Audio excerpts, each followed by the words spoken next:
بسم اللہ الرحمن الرحیم۔ السلام علیکم۔ میری آج کی کہانی ایک بے رحم سفاک قاتل کا احوال ہے جس کے بارے میں پولیس کا کہنا تھا کہ وہ مر چکا ہے۔ ثنا تیز تیز قدموں سے چلتی ہوئی آفس میں داخل ہوئی اور کرسی پر ڈھہ گئی۔ سب خیریت تو ہے نا؟ پرنسپل نے اس کی غیر ہوتی حالت کو نوٹ کرتے ہوئے پوچھا۔ مجھے ایک گلاس پانی مل جائے گا؟ اس کی سانس پھولی ہوئی تھی۔ ہاں میں ماسی سے کہتی ہوں۔ پرنسپل نے بیل پر ہاتھ رکھا۔ ماسی آ چکی تھی۔ پرنسپل اسے ہدایت دے رہی تھی اور ساتھ پانی لانے کا بھی کہہ چکی تھی، مگر ثنا کی حالت مستقل بدتر ہوتی جا رہی تھی۔ اس کی آنکھوں سے آنسو رواں تھے اور سوچ کے رستے اس اجنبی کی کھوج میں مبتلا تھے جو سارے راستے اس کا پیچھا کرتا رہا۔ کون ہو سکتا ہے وہ؟ آنکھوں میں آئے آنسوؤں کو صاف کرتے ہوئے وہ خود سے ہم کلام تھی۔ مس ثنا، پانی۔ ماسی نے اس کی جانب گلاس بڑھایا تو وہ اپنے خیالات سے باہر آ گئی۔ ثنا، سب خیریت تو ہے نا؟ کوئی پریشانی ہے؟ پرنسپل محبت اور خلوص بھرے لہجے میں اسے دریافت کر رہی تھی۔ جی میڈم، سب ٹھیک ہے، بس یوں ہی مجھے امی یاد آ گئی۔ آج ان کی برسی ہے نا؟ بے اختیار ثنا کی آنکھوں میں دوبارہ آنسو بھر آئے۔ وہ پانی کا گلاس ماسی کو لوٹاتی اب کھڑی ہو چکی تھی۔ اوہ آئی ایم سوری، تو تم آج چھٹی کر لیتی؟ پرنسپل آہستگی سے بولی۔ نہیں، اب میں ٹھیک ہوں، وہ زبردستی مسکراہٹ چہرے پر سجاتے ہوئے بولی۔ آج پیریڈ نہیں لو تم، آرام کر لو، میں تمہاری جگہ کسی دوسری ٹیچر کو بھیج دیتی ہوں۔ پرنسپل ازراہ ہمدردی بولی۔ نہیں میڈم، آئی ایم فائن، میں چلتی ہوں۔ وہ پرنسپل سے جھوٹ بولتی ہوئی آفس سے نکل آئی، مگر سچ تو یہ تھا کہ آج اس کے ساتھ جو حادثہ پیش آیا تھا اس کے بعد اسے اپنی ماں کی کمی شدت سے محسوس ہو رہی تھی۔ اس کی دو بڑی بہنیں اپنی اپنی دنیا میں مگن رہتی، مگر اس کی ہمیشہ یہ کوشش ہوتی کہ وہ اپنے پاپا کا بیٹا ہے۔ ان کو کبھی یہ خیال نہیں آئے کہ ان کا کوئی بیٹا نہیں ہے۔ یہی وجہ تھی کہ وہ اس پرائیویٹ اسکول میں ٹیچنگ کر رہی تھی، اور ہوا یہ تھا کہ آج معمول کے مطابق وہ گھر سے نکلی تو ایک موٹر بائک مستقل اس کی کار کا پیچھا کرتی رہی۔ اس پر سوار نوجوان چھوٹے قد اور گہرے سانولے رنگ کا تھا۔ اس کی آنکھوں میں پر اسراریت تھی جو ثنا کو خوف زدہ کر رہی تھی، اور اب یہ سوچ سوچ کر اس کی جان نکل رہی تھی کہ وہ شخص اس کا پیچھا کرتے کرتے اس کے اسکول تک پہنچ گیا ہے۔ اب کیا ہوگا؟ کہیں وہ مجھے تنگ تو نہیں کرے گا؟ ایسے تو میرا روز اسکول آنا محال ہو جائے گا، اور اگر یہ بات میں گھر میں سب کو بتاتی ہوں تو پھر میرا جاب کرنا مشکل ہو جائے گا۔ اس کی خود ساختہ سوچوں کے ساتھ ڈر کا احساس بڑھتا جا رہا تھا۔ اس وقت خود کو اس کیفیت سے نکالنا اس کے لیے مشکل ترین امر تھا، اور پھر زبردستی وہ خود کو کلاس روم کے ماحول میں ایڈجسٹ کرنے لگی۔ وہ سو رہی تھی کہ کسی نے اسے جگایا۔ اس نے نیموا آنکھوں سے دیکھا، اندھیرے کی دبیز تہوں میں ایک ہیولا ابھرا۔ اس سے پہلے کہ ثنا کسی خوف اور اچنبھے کا اظہار کرتی، اس ہیولے نے ثنا کو چپ چاپ رہنے اور اپنے پیچھے پیچھے آنے کا اشارہ کیا۔ ثنا سہمی سی بستر پر بیٹھ گئی۔ وہ ہیولا قدرے دور جا کر کھڑا ہو گیا۔ اس کی لال بھبوکا آنکھیں ثنا کے چہرے پر گڑی ہوئی تھی۔ وہ کبھی ہاتھ کے اشارے سے ثنا کو بلاتا تو کبھی اس کے ہونٹوں کی جنبش ثنا کو اکساتی کہ وہ اس کے پیچھے آ جائے۔ جاؤ، چلے جاؤ یہاں سے، مت کرو میرا پیچھا۔ کون ہو تم اور کیا چاہتے ہو؟ اس دوران میں وہ قریب ٹیبل پر رکھا پانی کا گلاس اسے کھینچ کر مار چکی تھی اور زور زور سے چلا رہی تھی۔ کیا ہوا ہے تمہیں؟ ثنا کی پسینے سے آلود پیشانی اور اس کو سوتے میں بڑبڑاتا دیکھ کر عروج اس کی جانب بڑھی اور تیزی سے اس کا کندھا جھنجھوڑ دیا تو وہ ہڑبڑا کر اٹھ گئی۔ کوئی بہت برا خواب دیکھ رہی تھی نا تم؟ ثنا کی بڑی بہن عروج نے اس کے قریب بیٹھتے ہوئے پوچھا۔ ہاں اپی، بہت برا خواب تھا، لیکن شکر ہے کہ وہ خواب ہی تھا۔ ثنا نے سائڈ ٹیبل پر رکھا پانی کا گلاس دیکھا اور اطمینان کا سانس لیتے ہوئے گلاس لبوں سے لگا لیا۔ چلو کوئی بات نہیں، اب تم اٹھ گئی ہو تو سونا نہیں، کچھ دیر میں نماز کا ٹائم بھی ہونے والا ہے۔ اب اگر سو گئیں تو نماز تو قضا ہونی ہی ہے، ساتھ اسکول کے لیے بھی لیٹ ہو جاؤ گی۔ عروج اس کو سمجھاتے ہوئے واپس اپنے بستر پر آ گئی، مگر ثنا کو اب نیند کہاں آتی؟ گزشتہ روز پیش آنے والا واقعہ اس کے اعصاب پر سوار تھا، جس کے باعث وہ خواب میں بھی یہی سب کچھ دیکھ رہی تھی۔ یہ پہلوان گوٹ کا قدرے ایک سنسان سا راستہ تھا۔ ابھی ثنا کی کار موڑ کاٹتے ہوئے مین روڈ پر آئی تھی کہ سامنے جھاڑیوں کے جھنڈ سے اچانک ہی وہ بائک سوار نوجوان نمودار ہو گیا۔ کیسی ہو میری لال پری؟ بائک کو ریس دیتا ہوا وہ ثنا کی کار کے قدرے قریب آ چکا تھا اور نہایت اوچھے لہجے میں پوچھ رہا تھا، اپنی بکواس بند کرو اور دفع ہو جاؤ یہاں سے۔ سنا نے نخوت سے اس کے سراپے پر ایک نظر ڈالی اور کار کی سپیڈ بڑھا دی۔ سنو، تم پر اتنا غصہ اچھا نہیں لگتا، کم از کم اپنا نمبر تو دے دو۔ اس کی آواز قدرے تیز تھی اور باتیں کھلی ہوئی تھی۔ مت تنگ کرو مجھے، اپنی شکل دیکھی ہے تم نے؟ سنا نے اس کی خوفناک آنکھوں کو ایک نظر دیکھا، اگلے ہی پل اس کے سراپے پر ایک جھرجھری سی طاری ہو گئی۔ شکل مت دیکھو، دل دیکھو میرا۔ اب وہ بائک انتہائی قریب لا چکا تھا۔ اس سے پہلے کہ بائک اور کار کا آپس میں تصادم ہوتا، سنا نے کار کو بریک لگائے اور یو ٹرن سے گاڑی دوسرے راستے کی جانب موڑ دی۔ اس وقت خود پر کنٹرول رکھنا اور اس کے بعد کار کو کنٹرول کرنا اس کے لیے کافی مشکل تھا، مگر وہ اپنے حواس پر قابو پاتی ہوئی بالآخر اسکول پہنچ ہی گئی۔ وہ رات بھی سنا نے بہت کرب میں گزاری تھی، اور صبح سویرے جب گہری دھند کے پیچھے سے سورج نے آنکھیں میچ کر جھانکا تو اس کی بجھی آنکھوں میں بھی گیلی روشنی ٹمٹما رہی تھی۔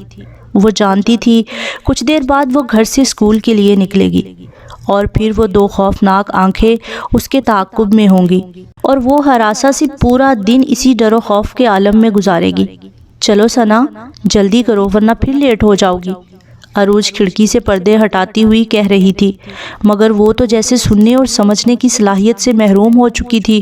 عروج جا چکی تھی، مگر اسے یوں لگا کہ کھڑکی سے جھانکتی وہ دو آنکھیں اسے ہی دیکھ رہی ہیں۔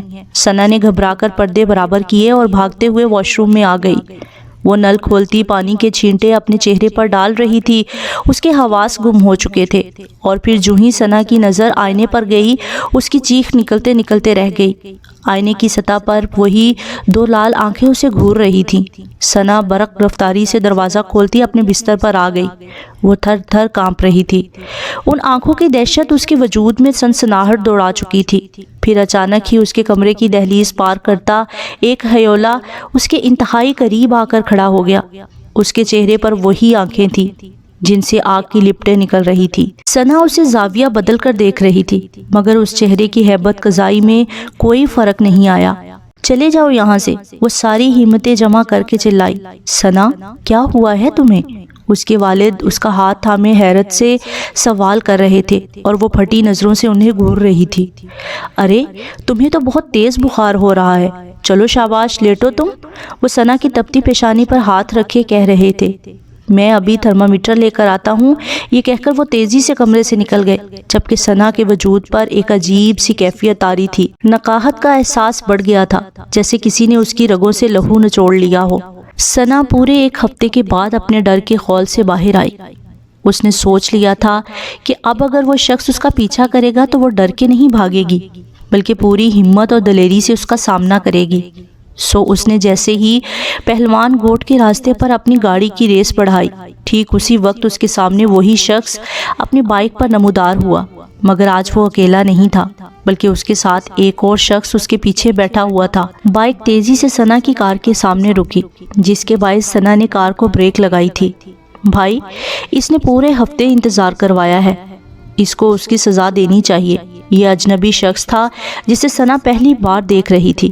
نہیں یار، ابھی یہ اپنا نمبر خود دے دے گی، اس کو اندازہ ہے میری بے تابی کا۔ وہی اسرار بھری آنکھیں، مگر وہ چہرہ اور لبوں کی جنبش۔ تم دونوں اپنی منحوس شکل لے کر یہاں سے دفع ہو جاؤ، تمہیں نمبر دینا تو دور کی بات، اب اگر آئندہ اس راستے پر نظر آئے تو میں تمہاری کمپلین پولیس سے کر دوں گی۔ سنا نے انتہائی سخت لہجے میں تنبیہ کی۔ بھائی، اس کی اتنی جرأت، اس کو کیوں نہ اغوا کر لیا جائے؟ فرینچ داڑھی والا شخص تیش کے عالم میں آگے بڑھا۔ ہاں یہ صحیح ہے، یہ سالی ایسے نہیں مانے گی۔ دوسرا بھی آگے بڑھا، مگر سنا نے برق رفتاری سے گاڑی ریورس کی اور تیزی سے ایک راستے پر ڈال دی۔ ان دونوں کو بائک پر سوار ہونے اور اس کا پیچھا کرنے میں جتنا وقت درکار تھا، اتنی دیر میں سنا مختلف راستوں سے ہوتی گاڑی کا رخ واپس گھر کی طرف کر چکی تھی۔ اف، مجھے اغوا کرنے کی کوشش، یہ سوچ کر سنا کا غصے کے مارے برا حال تھا۔ اس کی اتنی ہمت ہو گئی ہے کہ اب وہ اپنے دوست کے ساتھ مل کر مجھے اغوا کرنا چاہتا ہے۔ اس طرح میرا تو گھر سے نکلنا ہی مشکل ہو جائے گا۔ کیوں نہ میں پولیس اسٹیشن میں اس کی کمپلین لکھوا دوں۔ اور پھر وہ اپنی سوچوں کو عملی جامہ پہناتی گلستان جوہر تھانے کا نمبر ملا چکی تھی۔ سب انسپکٹر عادل جو عرصہ دراز سے شارع فیصل تھانے میں انویسٹیگیشن آفیسر متعین رہ چکے تھے، وہ ان دنوں گلستان جوہر میں اپنے فرائض انجام دے رہے تھے۔ ثنا کی بات سن کر ان کی حیرت کا ٹھکانہ نہیں رہا۔ ثنا جس شخص کے بارے میں ان کو بتا رہی تھی وہ شخص ان کے ریکارڈ کے مطابق مر چکا تھا۔ تمہیں جس شخص نے اغوا کرنے کی کوشش کی تھی، کیا واقعی اس کا حلیہ یہی ہے؟ انہوں نے ایک بار پھر ثنا سے سوال کیا۔ انسپکٹر صاحب، میں آپ سے مذاق نہیں کر رہی، یہاں میری جان پہ بنی ہے اور آپ بجائے اس گنڈے کو گرفتار کرنے کے مجھ سے سوال پہ سوال کر رہی ہیں۔ اگر کل میرے گھر والے میرے اغوا کی رپورٹ آپ کے پاس لکھوانے آئیں تو شاید تب آپ کو میری بات کا یقین آ جائے گا۔ ثنا غصے سے کہتی لائن کاٹ چکی تھی۔ عجیب بات ہے، یہ لڑکی جس شخص کے بارے میں بتا رہی ہے وہ تو پولیس ریکارڈ کے مطابق 1.5 سال قبل قتل ہو چکا ہے۔ اس کا نام ایاز خان تھا اور وہ گلستان جوہر کا رہائشی اور بھٹا گروپ کا کارندہ تھا۔ اسی الجھن میں سب انسپکٹر عادل ثنا کا نمبر ملا چکے تھے۔ سنو بی بی، جو شخص تمہارا تعاقب کر رہا ہے، تمہیں دھمکا رہا ہے اور آج اس نے اغوا کرنے کی کوشش بھی کی ہے، وہ حقیقت میں مر چکا ہے اور میرے پاس اس کی موت کے واضح ثبوت بھی موجود ہیں۔ تو کیا یہ اس کا بھوت ہے جو مجھے پریشان کر رہا ہے اتنے دنوں سے؟ ثنا کے لہجے میں تشویش تھی۔ بی بی، میں نے ایسا کب کہا؟ ہو سکتا ہے کوئی اس کا ہم شکل ہو۔ اس کا ہم شکل ہے یا اس کا بھوت، لیکن وہ جو کوئی بھی ہے اس نے میری زندگی کو اجیرن بنایا ہوا ہے۔ اگر آپ کچھ نہیں کر سکتے تو اب میں خود ہی اس سے نمٹ لوں گی۔ ثنا ایک بار پھر لائن کاٹ چکی تھی۔ کہیں وہ حقیقت میں کوئی بھوت تو نہیں؟ لیکن نہیں، وہ کوئی بھوت نہیں ہو سکتا۔ آج اس کے ساتھ اس کا دوست بھی تو تھا، مگر اس کی پراسرار آنکھیں، اور پھر وہ کیوں مجھے اپنے ارد گرد محسوس ہوتا ہے جیسے وہ کہیں میرے قریب ہی ہو؟ کہیں یہ میرا وہم تو نہیں ہے یا پھر خوف کی علامت ہے؟ جب بھی وہ میرے اعصاب پر سوار رہتا ہے ہر وقت، لیکن سب انسپکٹر کی بتائی گئی بات کسی حد تک باعث تشویش بھی تو ہے۔ سب انسپکٹر عادل ابھی اپنی سیٹ پر بیٹھے ہی تھے کہ ڈیوٹی انسپکٹر نے اطلاع دی۔ پہلوان گوٹ کی ایک پرائیویٹ اسکول ٹیچر ثنا اپنی آلٹو کار میں اسکول سے گھر جا رہی تھی کہ اسے فائرنگ کر کے قتل کر دیا گیا ہے۔ کیا ثنا کا قتل ہو گیا ہے؟ سب انسپکٹر کا منہ حیرت سے کھلا رہ گیا۔ وہ برق رفتاری سے سیٹ چھوڑ کر کھڑے ہو گئے تھے۔ ملزم بہت شاطر اور چلاک تھا کیونکہ قتل کرنے کی کوئی اصلی وجہ سامنے نہیں آ رہی تھی۔ ثنا کا موبائل، پرس میں 25,000 روپے اور اس کی کار جوں کی توں تھی، مگر اسے کس بنا پر قتل کیا گیا ہوگا؟ کہیں کوئی محبت کا چکر تو نہیں؟ ڈیوٹی آفیسر اپنی تعین وجوہات بیان کر رہا تھا۔ چلو میرے ساتھ، تفتیش شروع کرتے ہیں۔ یقیناً ثنا کو آج پھر اغوا کرنے کی کوشش کی گئی ہوگی اور دوران مزاحمت اسے گولی مار کر ہلاک کر دیا گیا ہوگا۔ سب انسپکٹر عادل نے تعصب کے انداز میں اپنی گردن ہلائی۔ لیکن میرے لیے پریشان کن بات یہ ہے کہ ثنا نے 2 روز قبل جس شخص کا حلیہ مجھے بتایا ہے وہ پولیس ریکارڈ کے مطابق مر چکا ہے، اور اس جیسی شکل و صورت اور جسامت کا ملزم و قاتل میری انویسٹیگیشن کے مطابق کوئی نہیں ہے۔ سب انسپکٹر عادل اپنی رو میں بولتے چلے جا رہے تھے۔ سر، آپ کس ملزم کی بات کر رہی ہیں؟ ڈیوٹی انسپکٹر نے مداخلت کی۔ ایاز خان کی۔ سب انسپکٹر عادل کی نظر خلا میں کسی غیر مرئی نقطے پر مرکوز تھی اور وہ پرسوچ انداز میں کہہ رہے تھے، اس بات کو تو تقریباً 1.5 سال گزر چکا ہے، کہیں ایسا تو نہیں کہ ایاز خان کی روح بھٹک رہی ہو؟ ڈیوٹی انسپکٹر قدرے محتاط انداز میں گویا ہوا، ارے ایسا کیسے ہو سکتا ہے؟ ایک روح کیوں کسی لڑکی کا قتل کرے گی؟ سب انسپکٹر عادل نے اسے گھورا۔ سر، میں نے سنا ہے ایسے افراد جو بے گناہ لوگوں کو قتل کر دیتے ہیں ان کی روحیں بھٹکا کرتی ہیں۔ اپنی قیاس آرائی بند کرو اور مجھے یہ کیس دیکھنے دو، سب انسپکٹر عادل بولے۔ دونوں اپنی اپنی باتوں میں محو واردات کی جگہ پر پہنچ چکے تھے۔ ثنا کی کار پولیس اسٹیشن پہنچائی جا رہی تھی، جبکہ ثنا کے پرس کی تلاشی کے بعد اس کی ورثہ کو اطلاع دی جا چکی تھی۔ ابھی ثنا کے کیس کی گتھیاں مکمل طور پر سلجھی نہیں تھیں کہ گلستان جوہر سے ہی 3 کال گرلز کی اغوا کی خبر سب انسپکٹر عادل کو ملی، اور پھر دوران تفتیش ہی 2 کال گرلز 1 لاکھ روپے تاوان کے عوض بازیاب ہو گئیں، جبکہ تیسری کو تاوان نہ ملنے کی وجہ سے قتل کر دیا گیا۔ ملزم کا سراغ لگانے کی غرض سے جب ان 2 کال گرلز کا بیان ریکارڈ کروایا گیا تو سب انسپکٹر حیرت کے سمندر میں غوطے کھانے لگے، کیونکہ وہ دونوں بھی ملزم کا وہی حلیہ بیان کر رہی تھی جو ثنا نے بتایا تھا۔ یا الہی، یہ کیا ماجرا ہے؟ کیا واقعی ایاز خان کی روح بھٹک رہی ہے یا پھر کوئی اس کے بھیس میں قتل و غارت گری کا بازار گرم کر رہا ہے؟ اسی دوران وزیر اعلیٰ سندھ کے پائلٹ اقبال کاشمیری کو فائرنگ کر کے قتل کر دیا گیا۔ عینی شاہدین کے مطابق قتل کرنے والا ملزم اور کوئی نہیں ایاز خان ہی تھا، اور پھر یکے بعد دیگرے 2 لڑکوں اسد اور اجمل کے قتل کی بھی اطلاع موصول ہوئی۔ قتل کرنے والا انتہائی سفاکی سے قتل کرنے کے بعد نہ جانے کہاں غائب ہو رہا تھا۔ گلستان جوہر کے رہائشیوں کے لیے ان کا علاقہ شہر آسیب بن چکا تھا۔ ان کے مطابق ایاز کی روح بھٹک رہی ہے، جب بھی وہ بیک وقت مختلف جگہوں پر نظر آتا ہے، آسانی سے لوگوں کا قتل عام کرتا ہے اور پھر غائب ہو جاتا ہے، کیونکہ پولیس اور سیکیورٹی کے ادارے اب اتنے کمزور بھی نہیں کہ ایک مطلوب دہشت گرد کو پکڑ نہ سکے۔ یہ یقیناً کسی روح کا کام ہے اور یہ روح ایاز خان کی تھی۔ کراچی پولیس کے سینئر تفتیشی افسر ڈی ایس پی قمر اور ان کی ٹیم کے سب انسپکٹر عادل کے لیے یہ شخص معمہ بن چکا تھا۔ ایک باقاعدہ تفصیلی میٹنگ کے بعد سب انسپکٹر عادل نے عیدی قبرستان کا دورہ کیا، جہاں انہیں ایاز خان کی قبر مل گئی۔ نادرہ سے جاری ہونے والا ایاز خان کا ڈیتھ سرٹیفکیٹ بھی ان کے اوسان قطع کیے دے رہا تھا، جبکہ علاقے کے لوگ ایاز خان کی بھٹکتی روح سے بچنے کے لیے مختلف علماء سے رجوع کر رہے تھے۔ ان کا خیال تھا کہ وظیفے اور خود کو دعاؤں کے حصار میں لے کر نکلنے سے ایاز خان کی روح ان کو کوئی نقصان نہیں پہنچائے گی۔ کراچی قائد آباد منزل پیٹرول پمپ کے قریب 16 اگست کو 2 دوستوں میں جھگڑا ہو رہا تھا۔ تلخ کلامی کے باعث دونوں نے ایک دوسرے پر پستول تان لی۔ شمعی قسمت اسی دوران پولیس کی موبائل کا گزر وہیں سے ہوا۔ پولیس اہلکاروں نے دونوں کو حراست میں لے کر پوچھ گچھ کی۔ ان میں سے ایک ملزم عاطف گلستان جوہر کا رہائشی اور بھٹا گروپ کا کارندہ ہے۔ اسپیشل انویسٹیگیشن سیل میں جب ملزم عاطف کے کو منتقل کیا گیا تو پولیس افسران کی حیرت کا ٹھکانہ نہیں رہا، کیونکہ عاطف کے ایاز خان عرف عاطف کے تھا۔ وہ مرا نہیں تھا، بلکہ اس نے مرنے کا ڈھونگ رچایا تھا۔